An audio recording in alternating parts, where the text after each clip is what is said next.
Istanbul, 1929. In a dusty Ottoman archive, a forgotten scroll is unrolled for the first time in centuries. Faded ink sea monsters, jagged lines snaking across its edge. It looks like just another ancient treasure. But this is no ordinary map. In bold, careful script, Piri Reis, 1513. Ottoman Admiral Master Cartographer. His sources, 20 older maps, some drawn in the legendary age of Alexander the Great. But at the southern edge, something impossible appears. A detailed coastline, bays, capes, rivers. It's not labeled, but its shape is unmistakable. Antarctica. Except Antarctica wasn't discovered until 1820, over 300 years after this map was drawn. Even stranger, this coastline is ice-free. Not a wasteland of glaciers, but open land, charted as if someone had sailed there. 16 centuries before modern discovery. Thousands of years before technology could map the land beneath the ice. Piri Reis didn't claim to be the original creator. He collected, he copied. He stitched together echoes of knowledge from a world lost to history. And in the margins, he confessed, some maps used were drawn in ancient times, in the age of unknown kings. Who mapped Antarctica? How did they see land buried beneath ice miles deep? The Piri Reis map exists. The coastline is there, a glitch in everything we know about history, demanding an answer. Was this the legacy of a forgotten civilization, or just a mistake that redraws the boundaries of human memory? The deeper you look, the harder it is to look away. Piri Reis wasn't making this up. He was methodical, military trained, a man who understood the difference between fact and fantasy. In the margins of his map, he wrote exactly where his information came from. Not vague hints, specific sources. I have copied the chart of the western lands drawn by Columbus, from the charts of the Arabs and Indians, from maps of the ancient world, from sources of the time of Alexander. Not rumors, not myths, sources. He claimed to have access to maps from the age of Alexander the Great, over 1,800 years before his own time. Maps that no longer exist, maps we've never found. Piri Reis's uncle, Kemal Reis, was a corsair, a pirate commanding Ottoman warships in the Mediterranean. They seized ships, looted cargo, captured documents. From Spanish and Portuguese vessels, Kemal accumulated charts, navigation records, old route maps from the age of exploration, and something else, maps too old to have Portuguese or Spanish origins, maps with features that didn't match known coastlines, maps suggesting knowledge of places that shouldn't have been mapped yet. Where did those come from? Piri Reis inherited that collection. He studied it obsessively. He cross-referenced. He compared. He stitched together fragments from dozens of sources into one composite map. Then he wrote instructions, a guide to reading his own work.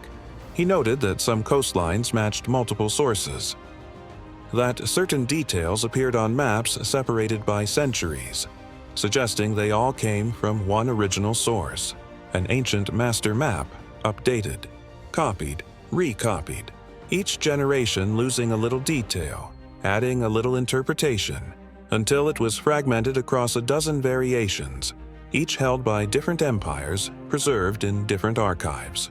And Piri Reis found them. He didn't just inherit a collection, he inherited a mystery, one he was honest enough to admit he didn't fully understand. Some maps are from ages so old their origin is unknown, he wrote. That admission is what makes this credible. A man like Piri Reis, a military officer, a careful navigator, doesn't write origin unknown about something trivial. He's confessing ignorance about something he couldn't explain, something older than the civilizations he knew. In 1960, an American cartographer named Charles Hapgood compared the Piri Reis map's mysterious southern coastline to modern seismic surveys of Antarctica. Not the surface. The surface is buried under 1 to 3 miles of ice. But beneath the ice, the bedrock, the actual land, mapped by 20th century sonar and seismic imaging. What he found was undeniable. The shapes matched, not perfectly, but with a precision that rules out coincidence. The bays aligned, the peninsulas aligned. The general contour of the coast aligned with what Antarctica looks like when you remove the ice. A map from 1513 showed a continent as if someone had sailed along its ice-free shore. Think about the timeline. Antarctica's coast was officially discovered in 1820, mapped completely in the 20th century using ships and aircraft. Only in recent decades have we seen what lies beneath the ice using satellite sonar. Yet the Piri Reis map, drawn in 1513, somehow preserves that buried coastline. Now the most obvious answer: luck. Artistic accident: someone drew a coast that vaguely resembled Antarctica by pure chance. But the accuracy destroys that explanation. We're not talking about a rough approximation. We're talking about specific geographic details. The Queen Maud Land coastline, the Ross Ice Shelf's irregular edge, features that don't match any known Antarctic illustration from the era, features that only match what lies beneath the modern ice. Hapgood proposed something radical, that the Piri Reis map preserved fragments of an ancient cartographic tradition, maps created when Antarctica's coast was visible, when there was no ice. According to glaciologists, parts of Antarctica's coast may have been partially ice-free during periods of climatic warmth, possibly 6,000 to 12,000 years ago. Deep prehistory. Before Egypt. Before Sumer. Before any civilization we recognize. If that's true, then someone mapped Antarctica during that window, before the ice locked it away for millennia.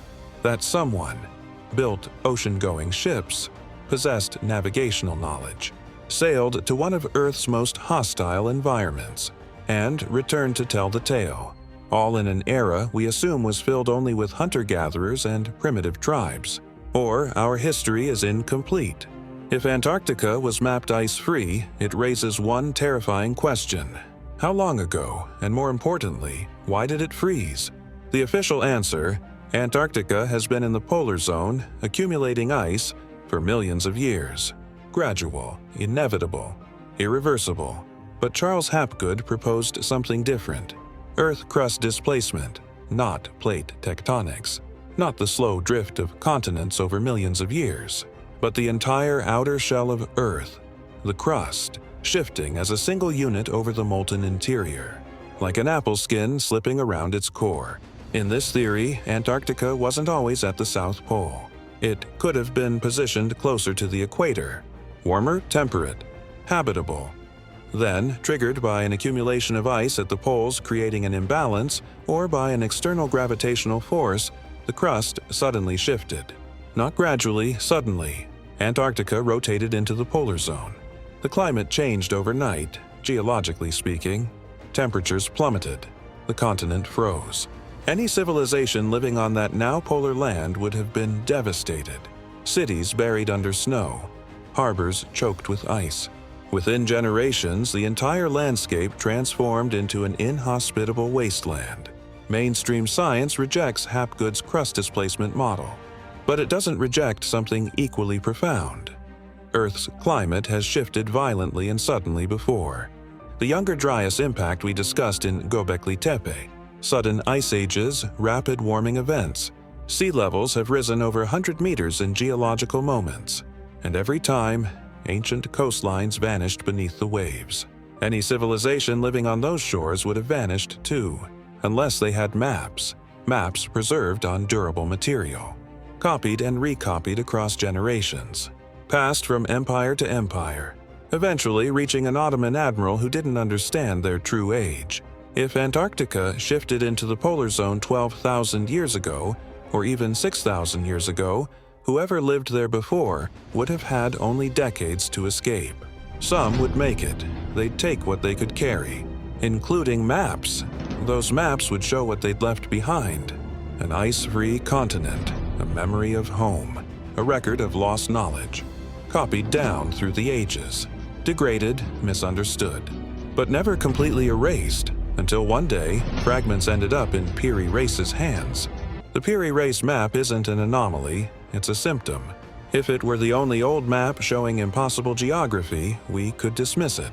A mistake, artistic license, a freak coincidence, but it's not alone. In 1531, cartographer Oronteus Finaeus created a map of the world. On it, the southern continent, labeled Terra Australis, is drawn with surprising detail: rivers, mountain ranges, an ice-free coastline. This map predates the official discovery of Antarctica by almost 300 years. Then there's the Buache map from the 18th century. It shows Antarctica split into two separate landmasses, separated by a channel. That's not a guess, that's not artistic fantasy. Recent seismic surveys of Antarctica reveal that if sea levels rose just 400 meters, the continent would split into two main islands. A detail Buache couldn't possibly have known unless his source maps showed Antarctica during a period of higher sea levels. Then there's the Dulcert map of 1339, ancient Portolan. It shows a southern landmass with coastlines and features. And the Idrisi map from 1150 AD, again southern continent detailed and mapped. Again and again, across centuries and cultures, old maps hint at a southern landmass far too accurately for pure guesswork. Each cartographer claiming sources older than their own time. Each map slightly different, degraded, reinterpreted, corrupted by generations of copying, but all pointing to the same original source. A master map. A comprehensive world chart created in an era we don't acknowledge, an era before recorded history. If these maps all descended from one ancient prototype, then someone possessed global navigation capability, the ability to map coastlines with precision, ocean-going vessels capable of reaching polar regions, organizational stability to maintain cartographic knowledge across generations. All at a time when we assume humanity was scattered in hunter-gatherer tribes. Either every cartographer from the 14th century onward was conspiring to preserve the same fictional continent, or they were all copying fragments of something real, something that survived, something that couldn't be forgotten. If someone mapped Antarctica ice-free, they had to exist. Not as myth, not as legend, as a real civilization with real technology. But where are they? Where are the ruins? The cities, the monuments? Mainstream archaeology has an answer. They don't exist because this civilization never existed. The Piri Reis map is a mistake, a misinterpretation, a coast drawn by accident that happens to resemble Antarctica. But that explanation breaks down when you add up the evidence. Multiple maps, multiple cultures, centuries of cartographers independently preserving the same impossible coastline. That's not accident, that's memory. Here's the hard truth. Advanced civilizations leave traces. But those traces get buried, literally. Sea levels have risen over 100 meters since the Ice Age ended. Any coastal civilization from 12,000 years ago would be underwater now. Drowned, entombed, inaccessible. We search for ancient cities on dry land. We dig in deserts and mountains. We find what rises above the current waterline. But what lies 200 feet below the ocean's surface? What's preserved in submarine canyons? What sits on the continental shelf, buried under sediment? We've explored less than 5% of the ocean floor. A civilization that thrived on Antarctic coasts before the ice would have vanished completely. Not in an instant, but in geological time quickly enough. Rising seas, advancing glaciers. Migration inland, gradual erasure from the world. Within a few thousand years, every settlement would be gone. Every temple submerged. Every city reclaimed by ice. All that would remain. Maps. Precious maps, copied and preserved by those who escaped. Knowledge passed down as sacred duty. Remember where we came from.